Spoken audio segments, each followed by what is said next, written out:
যখন তিনি কুফায় ঢুকবেন, তিনি মনে মনে ভাবছিলেন ইমাম হুসাইন তারা বোধহয় আমাকে আগায় নেওয়ার জন্য আসতেছে, কিন্তু সবার হাতে অস্ত্র, সবার হাতে তলোয়ার, তীর ধনুক নিয়ে আগায় আসতেছেন। ব্যাপার কি? কোন আপনি কুফায় ঢুকতে পারবেন না, কুফায় আপনার জন্য আর পরিবেশ নাই। তাহলে বললেন আমাকে মদিনায় যাইতে দাও, তাও যাওয়া দেওয়া হবে না, আপনাকে যুদ্ধ করতে হবে। তিনি বললেন আমি তো যুদ্ধ করার জন্য আসি নাই, আর নতুবা ইয়াজিদের হাতে বয়াত নিতে হবে। ইমাম হুসাইন বললেন এই প্রস্তাবটা তোমরা আমার কাছে করলে আর কাজ হবে না, আমি সিদ্ধান্ত নিয়ে গেলাম, আমার জীবনটাও যদি দিতে হয় আমি জীবনটা দিয়ে দিব, তারপরও মিথ্যার কাছে, অন্যায়ের কাছে আমি হুসাইন মাথা নত করব না। সুবহানাল্লাহ বলুন না। কি শিক্ষা দিয়ে গেলেন, কি জানায় দিয়ে গেলেন বিশ্ববাসীকে? কারবালার কথা শুনি আর চোখের পানি সারি, কিন্তু তিনি শাহাদাত বরণ করে আমাদেরকে কি উপহার দিয়ে গেলেন, কি শিক্ষা দিয়ে গেলেন, এই বিষয়টা আমরা কোনোদিনও চিন্তা করি না। ইমাম হুসাইন সিদ্ধান্ত পরিবর্তন করে তিনি একটা প্রস্তাব রেখেছিলেন, তোমরা আমার সাথে যুদ্ধ না করে তোমরা আমাকে ইয়াজিদের সাথে কথা বলার সুযোগ করে দাও, আমি সরাসরি দামেস্কে গিয়ে ইয়াজিদের সাথে কথা বলবো। তাও ওনাকে দিলেন না। তারপর বললেন আমাকে মদিনায় পৌঁছার ব্যবস্থা করো, তাও তিনাকে দিলেন না। তারপরে বললেন এমন এক দেশে আমাকে পাঠায়া দাও, যেই দেশে গিয়ে আমি নীরবে নির্জনে আমি সময় কাটাবো। সেই প্রস্তাবও তারা গ্রহণ করলেন না। তিনি এখান থেকে মোড় দিয়ে কারবালায় চলে গেলেন। কারবালায় যাওয়ার পরে আর সামনে রাস্তা বিশ্রায় পায় না, খুঁজে পায় না, এখানেই তিনি অবস্থান করলেন। এর পাশেই ছিল ফুরাত নদী। নজর করে দেখে ফুরাতের পার গোটা ইয়াজিদ বাহিনী তারা অস্ত্র শস্ত্র নিয়ে দাঁড়ায় রয়েছে। ইমাম হুসাইন যেন তার পরিবার পরিজন নিয়ে পানি পান করতে না পারে। জোরে নাউজুবিল্লাহ। এই জন্য বলবো আমার ভাইয়েরা, পরিবার পরিজন, ছেলে মেয়ে, আত্মীয় স্বজন সবাইকে তিনি বিসর্জন দিয়েছেন। সবাইকে বলেছিলেন তোমরা চলে যাও, তোমাদের সাথে তাদের কোনো দ্বন্দ্ব নাই, ঝগড়া নাই। আমি হুসাইনের সঙ্গে তাদের ঝগড়া, তাদের দ্বন্দ্ব, মারলে আমাকে মারবে, তোমাদেরকে নয়, তোমরা চলে যাও। ইমাম হুসাইনের সঙ্গী সাথীরা জবাব দিলেন আপনাকে এইভাবে একা ফেলে আমরা জীবনও যাব না, যদি মরতে হয় আপনার সাথে আমরাও আমাদের জীবনটা দিয়া দিব। সুবহানাল্লাহ বলুন না। আপনার সাথে আমাদের জীবনটা দিয়ে দিব, আপনাকে একা ছেড়ে আমরা কোথাও যাব? ইমাম হুসাইনও তাদেরকে থইয়া পালায়া ভাগে নাই, আর তারাও ওনাকে ছেড়ে কোথাও যায় নাই। ৭২ জন শাহাদাত বরণ করেছেন। সবচাইতে করুণ এবং দুঃখের বিষয় হলো এই নিষ্ঠুর বাহিনী এমন নিষ্ঠুর, ইমাম হুসাইনের ৬ মাসের একজন শিশু সন্তান ছিলেন যার নাম ছিল আলী আসগর। বিবি শাহরবানু ইমাম হুসাইনকে মুহররমের 10 তারিখ সকালবেলা বললেন দেখুন আজকে প্রায় ৫-৭ দিন হয়ে গেল আমাদের শিবিরের তাঁবুতে কোথাও কোনো পানি নাই, আমার দুধের বাচ্চা, আমি নিজেও পানি পান করতে পারি না, আমি কোনো খাবারও মুখে দিতে পারি না, যাই ছিল রসদ সব শেষ হয়ে গিয়েছে, আমার এই দুধের বাচ্চার মুখে আমি কিছুই দিতে পারতেছি না, আমার বুকের দুধ শুকিয়ে গিয়েছে।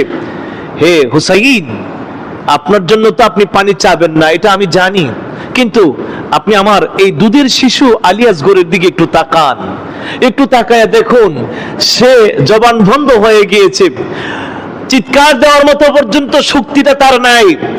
হে হুসাইন, ওদের কাছ থেকে আমার এই দুধের শিশু আলী আসগরের জন্য একটু পানির ব্যবস্থা করে দেন। ইমাম হুসাইন বিবিকে ডাক দিয়ে বলেন বিবি রে, ও বিবি, পানি আমি চাইতে পারবো, আমার মনে হয় তারা পানি দিবে না। বিবি বললেন আপনি একটু চায়া দেখেন। ইমাম হুসাইনের বোন জয়নব তিনিও বললেন ভাইজান, আমরা পানি পান করি আর না করি, এই দুধের শিশুর জন্য একটু পানির ব্যবস্থা করেন। ইমাম হুসাইন বললেন বিবি রে, ছোট্ট একটা পাত্র দেও, বড় পাত্র নয়, ছোট্ট একটা পাত্র দাও। বিবি বললেন ছোট্ট পাত্র কেন? হ্যাঁ বিবি, যদি বড় কোনো পাত্র আমি আমার হাতে নেই, ওই ইয়াজিদ বাহিনীরা, কুফাবাসীরা মনে করবে বাচ্চার কথা বলে, শিশুর কথা বলে আমরা নিজেরা পানি পান করব, এই জন্য বড় পাত্র হাতে নিলাম। বিবিরে, ছোট্ট একটা পাত্র দাও, শুধু কেবল আমার বাচ্চা যেন পানি পান করতে পারে। বিবি তাই করলেন। ইমাম হুসাইন ছোট্ট একটা পাত্র, একটা গ্লাসের মতো, একটা পড়ের মতো একটা পাত্র নিয়ে কুফাবাসীদেরকে ডাক দিলেন। কুফাবাসীরা, যুদ্ধ করলে আমার সাথে করবে, দ্বন্দ্ব করলে আমার সাথে দ্বন্দ্ব করবে, কিন্তু আমার দুধের শিশু আলী আসগরের সাথে তোমাদের তো কোনো দ্বন্দ্ব নাই, তোমাদের তো কোনো ঝগড়া নাই। তোমাদের কাছে একটা জিনিস আমি সাহায্য চাই, পানি তোমরা বন্ধ করে দিয়েছো আমার জন্য, অথচ এই পানি পশু পাখি, নদীর পানি সবাই পান করতে পারে, আর আমার জন্য পানিটা তোমরা বন্ধ করে দিয়েছো। এই পানিটাও তো আমার নানা জানের ওসিলায় আল্লাহ সৃষ্টি করেছে, এই পানিও তো আমার নানা জানের ওসিলায় আল্লাহ সৃষ্টি করেছেন, আর সেই পানি আমার জন্য বন্ধ করে দিয়েছো। এই পানি বনের পশু পান করতেছে, এই পানি পাখি পান করে, গরু গাধা উট ভেড়া বকরি এই পানি পান করে, আর আমি নবীর নাতি, নবীর আওলাদ, ফাতেমার সন্তান, হযরত আলীর সন্তান, আমি হুসাইন পানি পান করতে পারি না। আমাকে পানি দিলে দিও, না দিলে নাই। আমার এই দুধের শিশুটাকে দেখো, আমার এই দুধের শিশু পানির অভাবে, খাবারের অভাবে চিৎকারের শক্তি পর্যন্ত হারিয়ে ফেলেছে। আমার এই দুধের শিশুর জন্য একটু পানির ব্যবস্থা করে দাও। নিষ্ঠুর ইয়াজিদ বাহিনীরা, নিষ্ঠুর কুফাবাসীরা ইমাম হুসাইনের কোনো কথায় কর্ণপাত করে না। একটা ডাক দিয়া বলেন, একটু উঁচু করে ধরেন, আমরা দেখি আপনার সন্তানকে। ইমাম হুসাইন মনে মনে ভাবলেন, এবার বোধ হয় তাদের দয়া লাগবে, মায়া লাগবে আমার দুধের শিশুর চেহারা দেখে। ইমাম হুসাইন এইরকম ভাবে উপর করে ধরলেন আর বললেন, শোনো, একটু দেখো আমার এই দুধের সন্তানের চেহারা আর আমি হুসাইনের চেহারা একরকম। আমি হুসাইনের চেহারা আর নানাজানের চেহারা ছিল একরকম। আমার এই দুধের শিশুর চেহারা দেখলে তোমাদের আমার নানাজানের কথা মনে পড়ে যাবে। কিন্তু নিষ্ঠুর ইয়াজিদ বাহিনীরা, কুফাবাসীর আর দয়া লাগলো না, মায়া লাগলো না।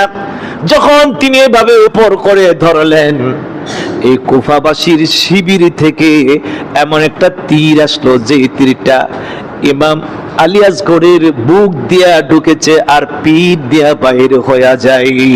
সুবহানাল্লাহ বলুন না। বুক দিয়ে ঢুকছে আর পিঠ দিয়ে বাইর হয়েছে, টকবক করে রক্ত বাইর হয়ে গেল। টপ টপ করে রক্তগুলো বাইর হয়ে ইমাম হুসাইনের গোটা শরীর লালে রঞ্জিত হয়ে গেল। বাচ্চাটা চিৎকার মারলো, বুকের সাথে জড়াইয়া উটের পিঠে উঠে, ঘোড়ার পিঠে উঠে তিনি আবার বিবির কাছে চলে গেলেন। বিবি মনে মনে ভাবলেন, বোধ হয় আমার সন্তানকে পানি পান করায় আনছে, কিন্তু গোটা শরীর রক্ত দেখে তিনি অবাক হয়ে গেলেন। কি গো স্বামী, কি হয়েছে? আপনার গোটা শরীরে রক্ত কেন? তারা কি আপনাকে পানি দেয় নাই? পানি দেয় নাই। ইমাম হুসাইন কথা বলতে পারে না। বোন জৈনবকে ডাক দিয়ে বললেন, ধরো, জীবনের মতো পানি পান করায় আসলাম। হেরে বোন, আমাদের আর কেউ পানি পান করতে হবে না। আমি গত রাত্রে স্বপ্ন দেখলাম, আমার নানা জান বলতেছেন, হুসাইন, ও হুসাইন, আমি নানা জান তোমার জন্য অপেক্ষা করতেছি। রোজা রাখা অবস্থায় তুমি থাকবে আর আগামী দিন ইফতার করবে আমি রাসূলুল্লাহর সাথে।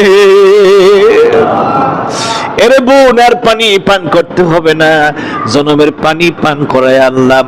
দেখো তারা কি করেছে, আমার দুধের শিশু আলী আসগরের বুকের মধ্যে তারা তীর মেরেছে। যেরকম নাউজুবিল্লাহ, এমন নিষ্ঠুর অত্যাচার অবিচার করেছেন। আমার রাসূলুল্লাহ সাল্লাল্লাহু আলাইহি ওয়াসাল্লাম বলেন, যারা ইমাম হুসাইনের সাথে দুশমনি করে, আহলে বাইতের সাথে দুশমনি করে, আমার রাসূল বলছেন, সে যদি খানায়ে কাবার চৌকাটে ধরে ধরেও আল্লাহর ঘরের কাছে যায়ও নামাজ পড়ে, মকাম ইব্রাহিমের কাছে যায়ও নামাজ পড়ে, রাসূলুল্লাহ সাল্লাল্লাহু আলাইহি ওয়াসাল্লাম বলেন, মুস্তাদরাকে হাকিমে এখানে হাদিস শরীফ তুলে ধরেছেন, নবীজি বলেন যে ক্বালা রাসূলুল্লাহ সাল্লাল্লাহু আলাইহি ওয়াসাল্লাম লাউ আন্না রাজুলান সাফফা বাইনা রুকুনে ওয়াল মাকামে, কোন ব্যক্তি নামাজের জন্য দাঁড়াইলো কাবাঘরের সামনে, কাবাঘরের দরজার সামনে, মকাম ইব্রাহিমের পাশে, রুকনি ইয়ামিনের পাশে দাঁড়ায় দাঁড়ায় সে কি করে? নামাজ পড়ে এবং সে রোজাও রাখে।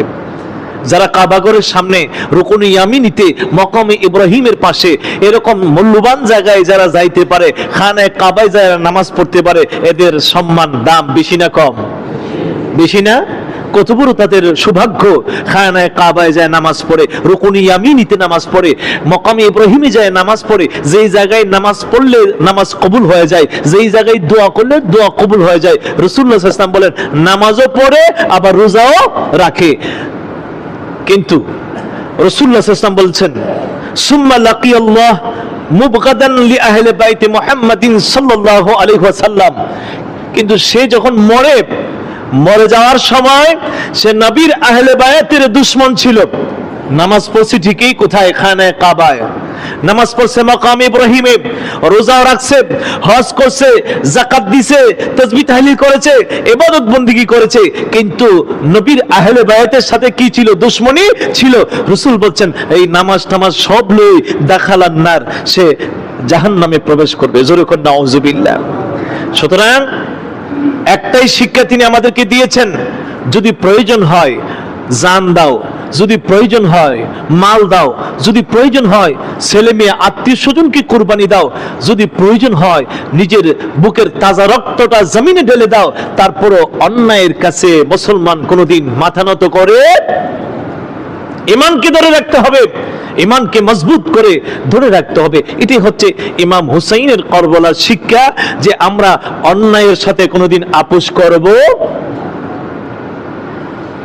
তাদেরকে ভালোবাসলে ঈমানদার হবেন, তাদেরকে ভালোবাসলে জান্নাতি হবেন। আর আহলে বায়াতের সাথে যদি কোনো দুশমনি করেন, আর আহলে বায়াতের নাম শুনলে যদি আপনার চুলকানি শুরু হয়ে যায়, আহলে বায়াতের কথা শুনলে যদি আপনার মনে খারাপ লাগে, বুঝতে হবে আপনার ভিতরে নেফাকি আছে, আহলে বায়াতের ভালোবাসা নাই। আর যাদের ভিতরে আহলে বায়াতের ভালোবাসা নাই, রাসূল বলছেন তারা কোথায় যাবে? জাহান্নামে যাবে। আল্লাহ পাক যেন আমাদেরকে হেফাজত করে, সত্য বুঝার তৌফিক যেন আল্লাহ পাক আমাদেরকে দান করে। আমরা সবাই বলি আমিন।